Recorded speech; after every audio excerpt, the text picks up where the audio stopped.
Hi, everyone. Here's my disclaimer. The views of the guests in this interview may not represent the views of the station or host. Hi, everyone. This is Betsy Wurzel, your host of Chatting with Betsy on Passionate World Talk Radio, where our mantra is to educate, enlighten, and entertain. Folks, I have phenomenal guests on my show, and yes, I do have to say that to my own horn, toot, because it's true. And today I have a phenomenal guest. I just love her. She's my new friend. I was on Win Charles' show back in, I want to say in August. Time goes by so fast. But my guest is the wonderful Win Charles. She is host of Ask Win podcast. Win has cerebral palsy, and her mission is to help others with physical and mental disabilities to find their voices through written or spoken word using today's assistive technologies as needed. And Win also does podcast coaching. And she does a lot more, and I'm going to let her talk about what she does. But I just want to tell the audience right off the bat, and because this is how strongly I feel today about a certain matter. Everyone needs to be treated with respect and dignity. And even though people have physical disabilities or mental disabilities, does not mean we should ignore them and be disrespectful. They are human beings and they have feelings.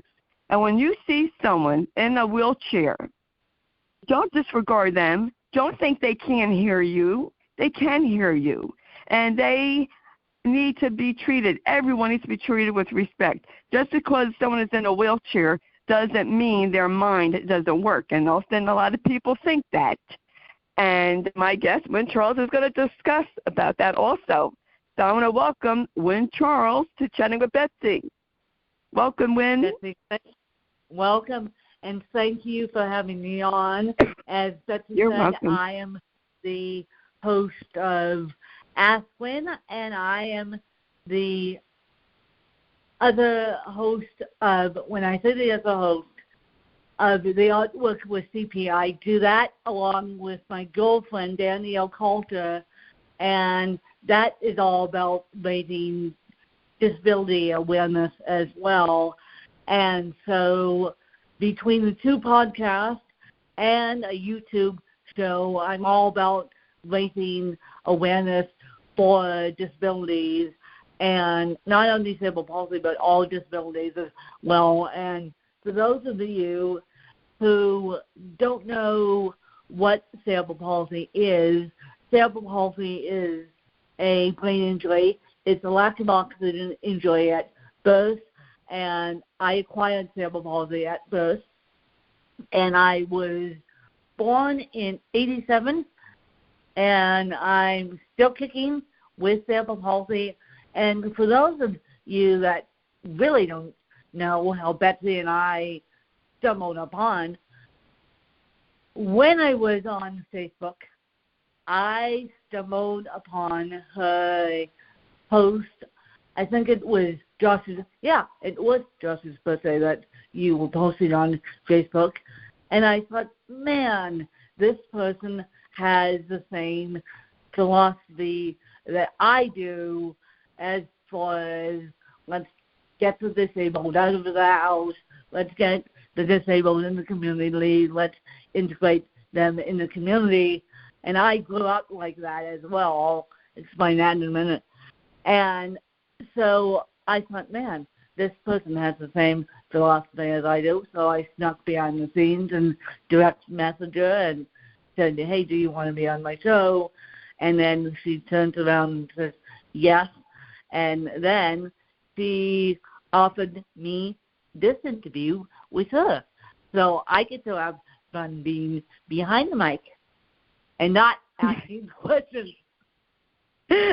Yes, you get a break today. Yeah, I get a break today. You can relax and just answer the questions.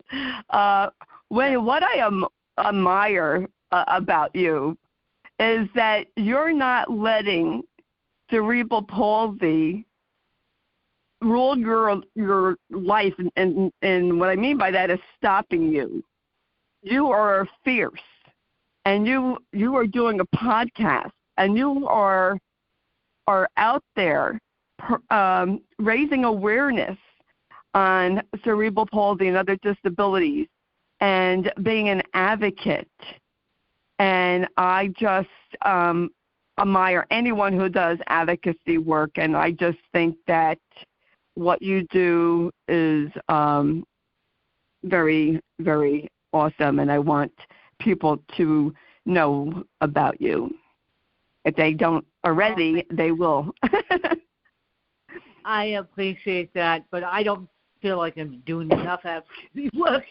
I don't feel like I'm doing enough, but it's okay. We'll get to the point where I'll be doing enough and not be happy, because people become newly disabled every single day, and people don't know how to deal with their disability when they are newly disabled. CP is a pediatric disability. It's not adult onset disability. It's pediatric disability. Right.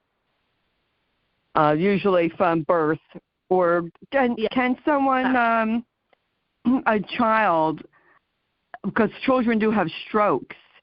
A child can also get CP from a stroke. By a stroke. CP can be caused by a stroke. And if you look up, you guys, walking with KP, walking with KPZ, they're a triathlete team out of Atlanta, Georgia, and they know who I am. I've worked with them in the past. They are the first two triathletes, one being able-bodied, the other one having CP, to win the Kona Ironman in Kona, Hawaii. I am the first woman with cerebral palsy to compete in the Kona Ironman.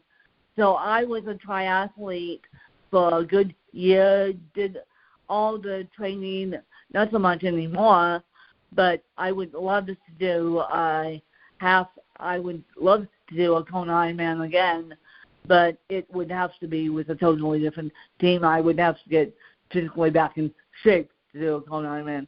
But long before I started my advocacy work, and this is what led me to let me back up. My mom dying led me to my advocacy work, and then doing the Kona Ironman led me to do more advocacy work, and so that's where we are today. And if you guys look up Walk with KPZ, Kyle Pease out of Atlanta, Georgia, you will see the work that they do in the triathlete field for the disabled as well. Thank you. Thank you for that, Wynn. I have to ask you, Wynn, I know you probably were asked this before, but I never had you on my show, so I'm probably going to ask you questions you've already been asked. That's okay. Did you go to a special school, or were you mainstreamed? Funny enough, or both? I was mainstreamed. Well, I was mainstreamed all the way through college, and I got one degree. I'm still working on my second bachelor's degree. I have a associate's degree in education, but I'm still working on my bachelor's degree in journalism. Life has gotten in the way, and I have decided not to go back to school. Because life has gotten in the way, and until I can find someone that could help me basically with my homework, that's why I'm taking a break from school. And you were a teacher at one point. I was a teacher up until COVID hit. And then, unfortunately, like a million Americans, I lost my job. Yeah. So, and I decided, then I lost my job in March, my dad in May. I lost my job in March, my dad in May. And then I thought, oh boy, this is the straw that broke the camel's back.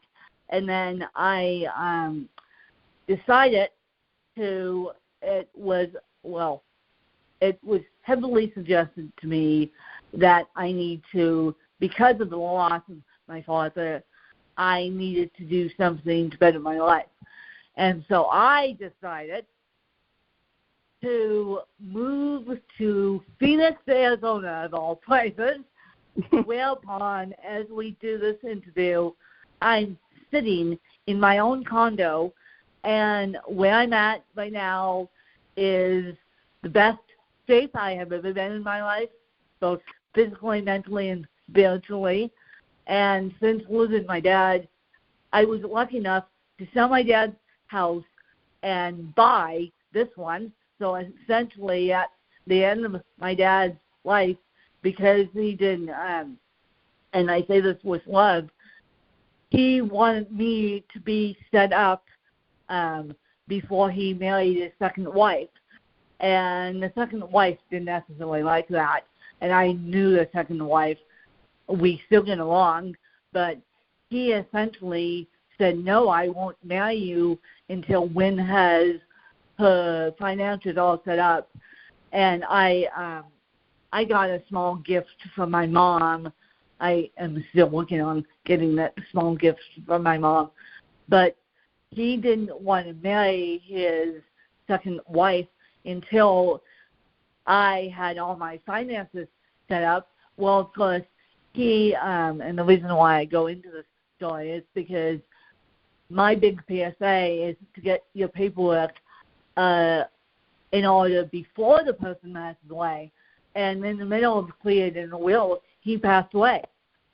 In the middle of creating a will, he passed away. So I was left with the bag.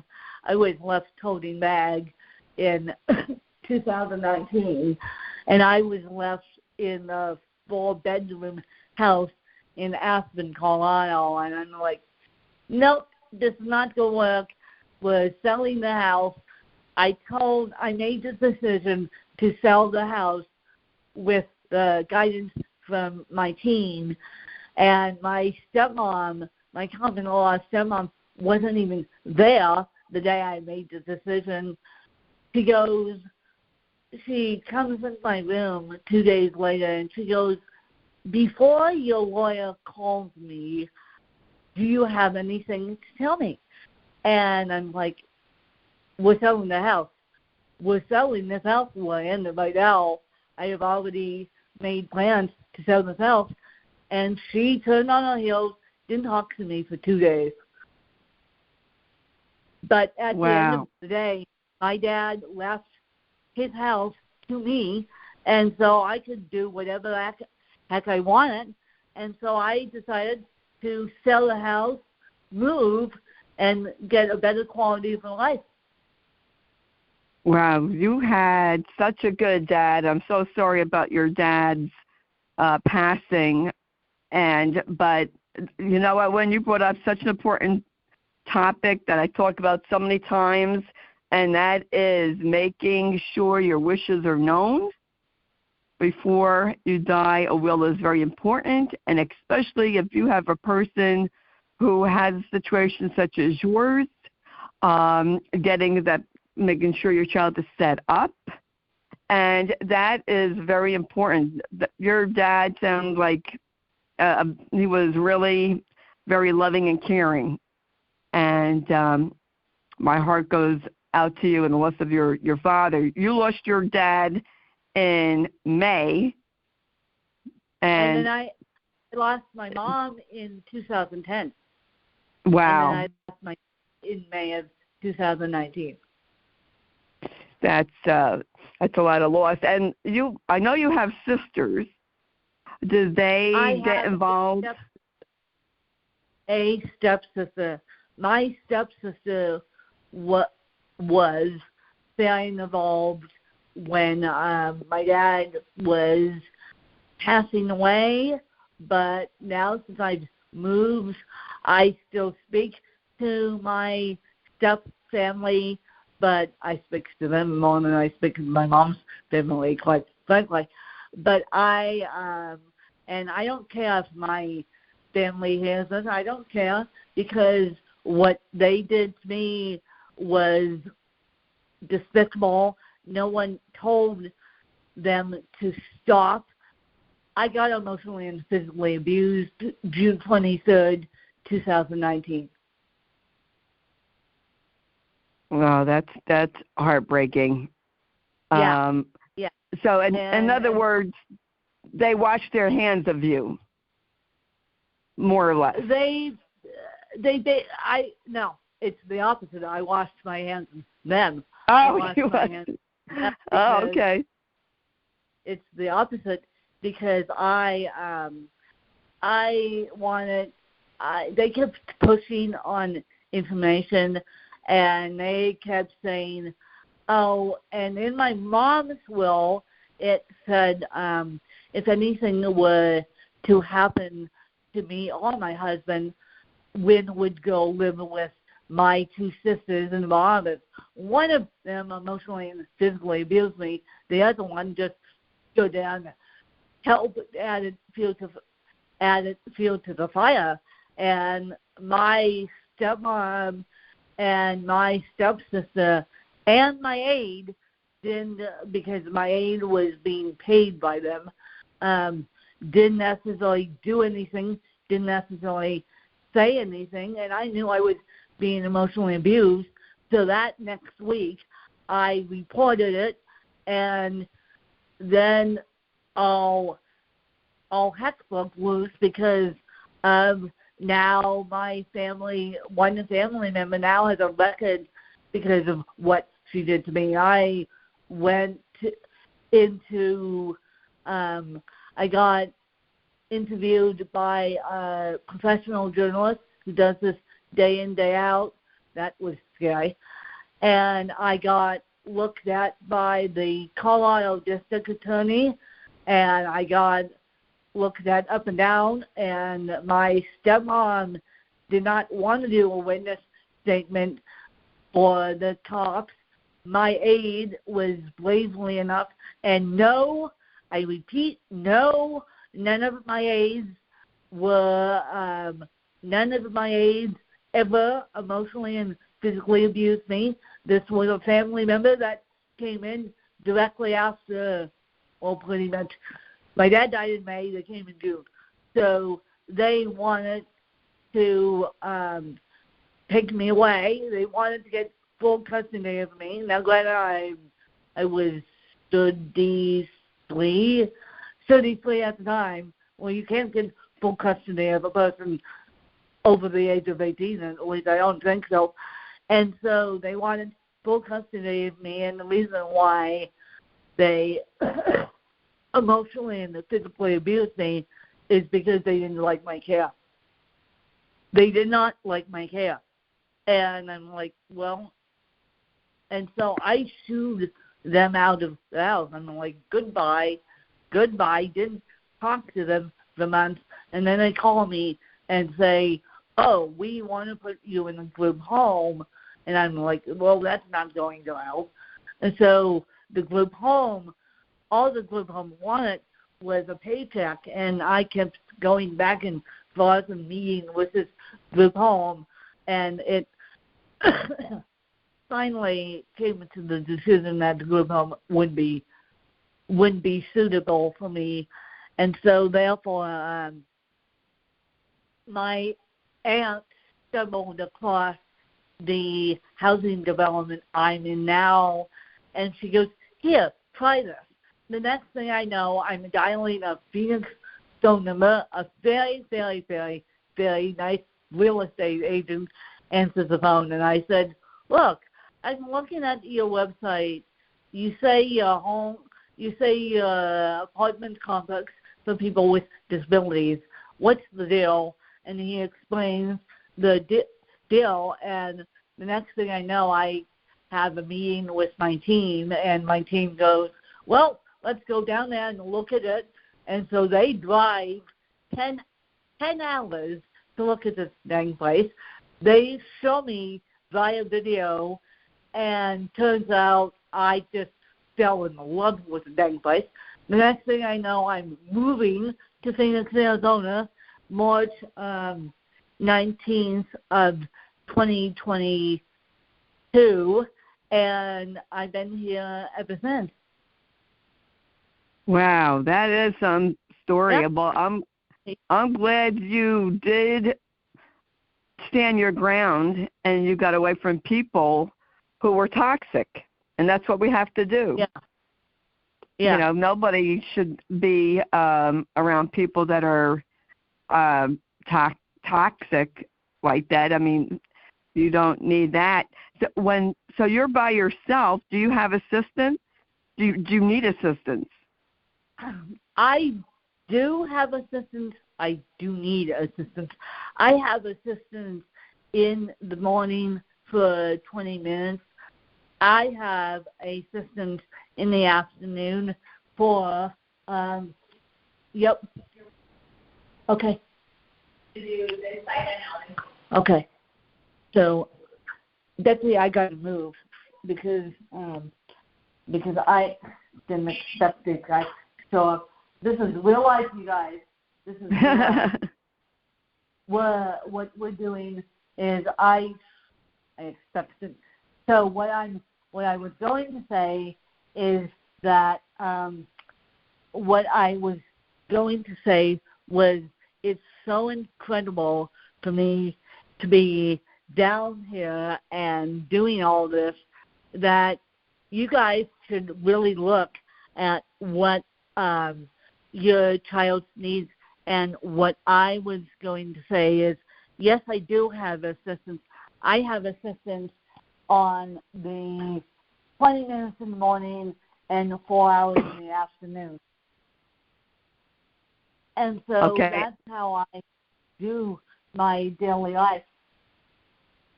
Hi. Well, that's great. And your assistance is reliable, I hope? Yes, it is. Oh, good. And I know we were talking before the interview, we were discussing transportation, what that is like. It's like a nightmare when you have to rely on public transportation. Yes, that's the nightmare of all nightmares. And it's the nightmare of all nightmares because Phoenix public transportation, I will say this, is excellent. But at the same time, to go to another cross-county line and go to another municipality, that is excellent. That is not so excellent. And they have left me stranded. They have the one time I used them, they left me stranded. So again, to use public transportation, you guys have to get into the system. You can't just say, oh, my child has a disability. Nope, they need a doctor's. No, then some states will give you a test, and then they will put you on public transportation. Right, yes. And I know that's not reliable as it should be. Like you said, you were stranded. I've heard of them coming late, people being late for appointments, people being late for work, using the public transportation. And how do people in general treat you? Because are you in a wheelchair all the time, or can you walk? I am what they call ambulatory wheelchair user, meaning I use 50-50 split between a power wheelchair and a walker, and I can walk short distances. The only reason why I'm in the power chair is because of my spine. I had major spine surgery in 2006. So, and that went hopefully long, but the only reason why I'm in a power chair is because my spine can't hold me up any longer. And so for safety reasons, I'm in a power chair, but I can still walk with walker, get up and go to the bathroom and still walk with walker. It's much easier for me to be in a power chair than it is to use a walker. And how do people treat you? Because you are in a wheelchair. That I really like to know from your perspective, because I know I have seen people being mistreated because they are in a wheelchair, thinking that you don't have a brain, that you can't talk or think for yourself, which is not true.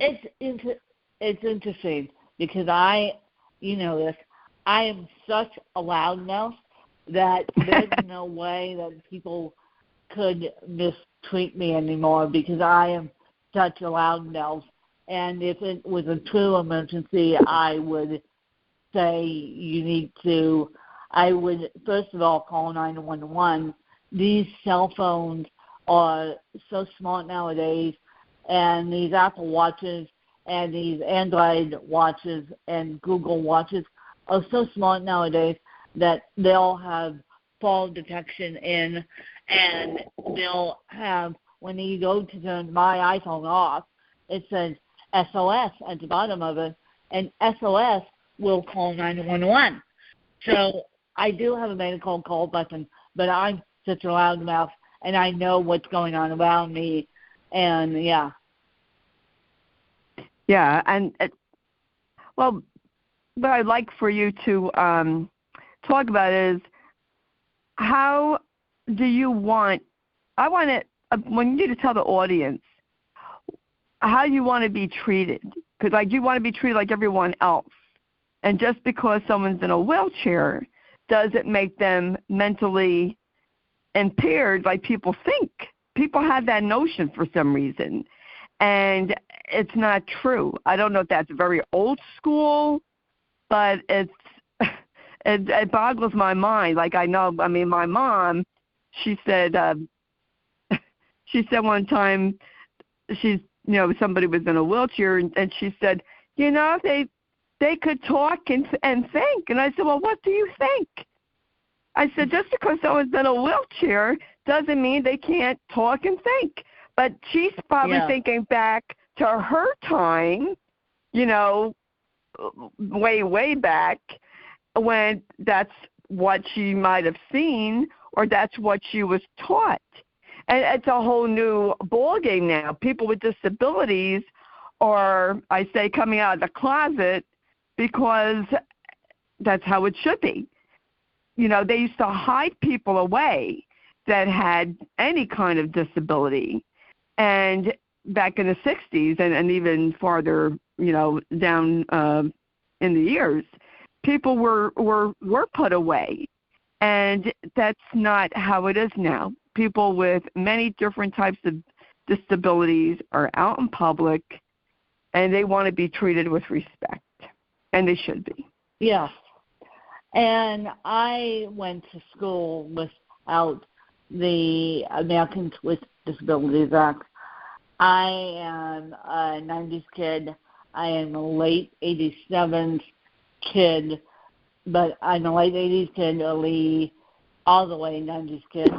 But I went to school without the Americans with Disabilities Act, and so I learned how to act like a normal adult and I learned how to speak my mind. I mean, people will tell you way back when I am not a wallflower. I am just not a wallflower.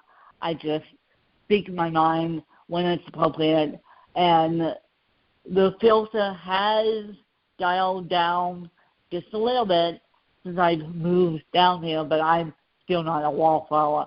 If I get angry, I get angry. Yes, and I'm the same way. I let people in my younger years, and I grew up in the 60s, 70s, bully me and be disrespectful to me, but, not anymore. Definitely not. And when it comes to my family, definitely I will not tolerate that. I'm a mama bear. That's my spirit animal. Yeah. Like a mama bear with a cub. I think that it's my soapbox today, folks, because I'm very passionate about this. And I was telling Wynn before the show, one of my friends on Facebook, I will not mention their name because of privacy, said to me, he has autism. He said to me he loves me because I'm not mean to him. I'm kind to him. And I said, everyone should be treated with respect and dignity. I just find it so heartbreaking that people get disregarded. I worked as a nurse, as you know, Wynn, and I worked in a state institution for severely disabled. And when they came back from the hospital, the way their bodies were when they came back was such a disgrace. They didn't get proper care. Why didn't they get proper care? Because they can't talk, because they can't walk and speak up for themselves. If I was the direct care there, I would have said something. Or if I were to do the hospital check, I would have said something. It's a disgrace when somebody comes back with disgusting bed sores all over because they weren't treated properly because they have a disability. That's just so unacceptable to me, and it makes me angry. But and as having a child who does have a disability, I entered that world, and people. I got news for the audience: when anyone at any time can become disabled, how do you want to be treated if that happens to you? Car accident can make you wheelchair bound. No one is immune from anything happening to them. And people should think, how would I want to be treated? How would I want my loved one to be treated if they were in that situation? And that's how I always felt. And Josh, my son, he would come to work with me sometimes to get my check. He wasn't afraid. He wasn't afraid to go to the clients. And some clients I could have let him go up to because they would get a little rowdy. But Josh had no fear of people who had disabilities. He really didn't think anything of it. And I think that's how we should raise our kids. I think that when a child sees someone using a walker or crutches or in a wheelchair, they do stare because they want to know why, because children are curious. But, you'll hear a mom or dad say, don't stare at them. I don't know why they're like that. Don't look at them. Don't talk to them. And, exactly. and that's that. Not right. Yeah. I've had the parents say, don't stare at them, don't talk to them. I'm like, well, what I love and what other people love is I say, when the kids stare, I say, hi. And they jump back. They jump back like, you just said hi. And I said hi. And the funniest ones is I will give people fake jobs. I will say, if you stand right here, I will do my job. And someone said to me a couple months ago, did you just give that person a fake job to just stand there and guide you in? And because people, able-bodied people, try and like to help too much, in my opinion. And with me in a pallet chair, I have to I know my limitations. I know how to ask for help, but people are like, can I help you? Can I help you? Can I help you? And instead of me saying back off and go away, I say it would be easier if you just stand right there, and then that gives them a job, and people are like stunned when I do that. And the person just looks at me like, you just gave them a fake job, didn't you? And I said, yes, I did. Yes, people, I think, they want to help, but what I think, my own opinion is, ask the person, would you like assistance? Don't just assume that they need assistance or want assistance. I know, exactly. if I see somebody who's, especially if they're elderly, having a hard time walking in with the walker, yes, I'll open up the door for them, and they'll say thank you, and to do that. But please, people, don't go yanking somebody that's using a walker and yank them along to go faster. That's not too safe. But ask people if they need help. I know people that are blind and they are using a cane. They don't want someone to just come up to them and grab them or grab their cane. You're going to get them off kilter. Ask the person if they need assistance. And I think that's great that you live alone and you have reliable help. I have to ask you this, Wynn, because I'm curious. How was it for you in the work environment? Did they provide accommodations? Did they give you a hard time? Were you accepted? And this is the true reason why I retired and am still not in the workforce, and I don't care if the state of Arizona listens to this either. I don't care if my family listens to it. I don't care, because I've been to my environment. I come up with ways to raise awareness, and a lot of the stuff I do is pro bono, meaning not for a paycheck, and I am the bang to my own drum person, so there we go. I have jobs in the media. I had a job at one point during 2020.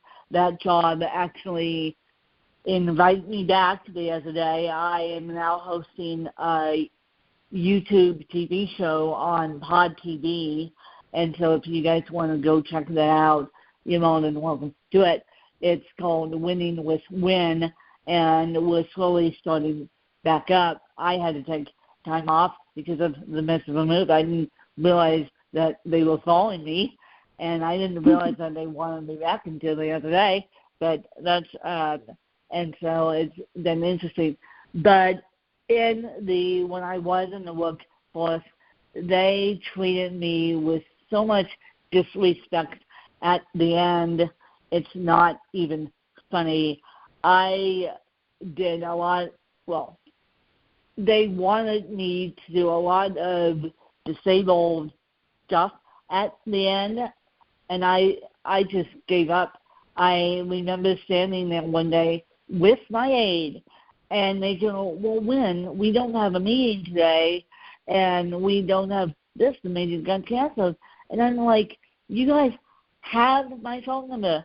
You guys have my phone number. I've been being paid. I've been employed here for 10 years. I've also was a student here. You guys know who I am. I've had a disability all my life, just a little bit of communication. Then I go, oops, sorry. And I'm like, I'm done. That was a straw that broke the camel's back, not having communications. But people will think disabled people are slow, disabled people don't have a brain. Give my advice to all you employers listening, and I don't care if it's at the state level or local level, don't put someone in a customer service job, which they try to do in the state of Arizona, when you see their motivational speaker and a podcaster, when you look at their resume, put them in a job, use or ask them their gifts, and then use their gifts to find a job. Don't reinvent the wheel here, people. Don't reinvent the wheel. It's amazing to me that we have Arizona tried to put me in customer service. I finally said, nope, this is not working for me. I would rather do my own thing. Yeah, that's just like not even realizing your potential. Yeah. You know, not even realizing, yes, you're a motivational speaker. Yes, you have media experience. You know, it just boggles my mind when the way people think. And I probably shared this with you when I was on your show, but when Josh, when he graduated from school, his first job was in a store. I won't mention the name. And they were really, they accommodated him at first. After 2 weeks, they switched his schedule. And they wouldn't let him have his job coach in there either to help him. And Josh said, you know, I gave you my availability, and now you know I'm not available these hours. And that manager was so nasty, not just to Josh. She was nasty to me, nasty to the job coach. I said, Josh, just quit. And I called up their ethic hotline, and I reported that manager, and I told that hotline, that's great that you hire people with disabilities, but you need to work with them. And they have a job coach. You were supposed to let them be there. And then he got a job with a local school bus company that is wonderful, wonderful. They love him. They love Josh. They hire a lot of people with different disabilities. I won't give the name of that either for privacy, but they worked with Josh when his father was dying. They are really great, and he's been there 16 years, and he got that job on his own. Yeah, it's amazing it's amazing what disabled people can do on their own. I got my YouTube job essentially on my own. I started my own podcast, so that's on my own too. But it's amazing when you step outside the box and think about it. It's amazing what Vogue Rehab, and now I know Vogue Rehab, and people can at me or comment. People can email me at this one. I know Vogue Rehab is all about the numbers, but still, look at the disabled person's gifts and talents, and then you'll find a job to make you guys happy and find a job to make the disabled persons happy, because at the state level, and I believe in all 50 states, they do have a Vogue Rehab, but at different rules for different states. But at the same time, it's all about the numbers, and being treated as a number makes me sad. Yes, definitely. When I could talk to you for hours, I would love for you to come back again on my show. I would definitely appreciate that. Because there's just so much that you have to offer an audience and such, to give them such insight, because no one knows what it's like unless they walked in someone else's shoes. And actually, I did an interview with someone who has cerebral palsy. They're a social worker out in California, and I was his first interview. Actually, I'm going to give you his name. I'll have to do an intro email. I'll ask him if it's okay, because I think he'd be great for your show. Please. And just like give people a chance. People don't know what other people can do unless you give them a chance to show themselves. And I just feel that way. Let people live in peace and harmony. And yes, I know I grew up in the 60s and 70s. I'm all about the peace and the love. But I think everyone should be treated with respect and dignity. And I've said this so many times, but that's how I feel. I always treated my patients and my preschoolers like how I would want someone to treat my family and my child. And that's what we have to do. How can people get in touch with you? People can get in touch with me. They can either type in the artwork of DP to any podcast where they choose, and the Amazon Smart Speakers will play it. The Google Smart Speakers will play it as well. And it could be found on Audible or any podcast player they choose, including Apple Podcasts. And on the Android side, you guys know your podcast players. People can also find me at asklyn.webelieve.com. People can also find me via Pod TV at Winning with Win, and they can also go to my YouTube channel, which is Win, W-I-N, Charles, C-H-A-R-L-E-S, 1195. That is my own personal YouTube channel. All my podcasts are listed there, and you can search me there. You can search me on Pod TV. You can pretty much find me everywhere. You can email me. You can get my phone number off my website. You can just contact me. Oh, that's great. I'm going to have to check out your YouTube channel, and I'm going to have to check out your new I can't even talk to your YouTube, Winning with Win. That's a tongue twister for me. Exactly.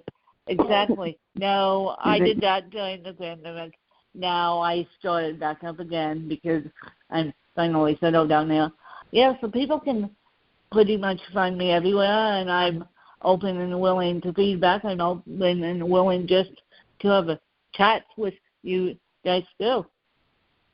Yes, definitely. I can't thank you enough Win Charles for coming on. Folks, please read the blog so you could see where you can get in touch with Win Charles, hear her podcast. I'm telling you, Win does phenomenal shows. She has phenomenal guests on. I was one of her guests, so you know she has phenomenal guests. Yep. And just does phenomenal shows. And yes, I believe that women should support each other, and I think that everyone should support each other. You know what? Not one person has all the answers, and we learn from each other, and we learn from each other's stories. And thank you, Win Charles, for sharing your story. And I want to thank you. Are so welcome. You're welcome. Thank you. I want to thank Jeannie White, who's the producer of the show, and Jeannie writes the blog, and she's station manager at Passion World Talk Radio. And I want to thank Lillian Caldwell, who's CEO of Passion World Talk Radio, who makes this all possible. And I want to thank you, the listeners. Please share this show. She says that's not a podcast. Please share this show, and it's free to subscribe to Chatting with Betsy. I am on iHeart, Spreaker, Google, Amazon Music. That's what's coming into my mind right now. And it's free. My mission and vision is to help people and to give resources to have a better life, for you to hear people that are inspiring when you're sitting there. And I'm a Jersey girl, so I'm just going to say it like it is. When you are sitting there feeling sorry for yourself, I can't do this, I can't do that, listen to this show. Listen to Win Charles. She's out there kicking rear end, kicking it, okay, doing her thing, not letting her CP stop her. And if Wynn Charles is an inspiration, if she could do a show and she's out there living her life, and you can too, there's no excuse. So that's me being a Jersey girl, serving it straight up. And that's that's just how I feel. And I want to thank you, Wynn Charles, for inspiring me, because sometimes I think, what am I doing on the show? I don't even like to hear sometimes I don't like to hear my own voice. And then you just inspire me, and I want to thank you for that. And folks, as I always say, well, you're welcome. At the end of, thank you. As I always say at the end of my show, in a world where you could be anything, please be kind and shine your light bright, because if we were kind and shined our light bright, what a happier, more peaceful, brighter world this would be, and we sure could use that now.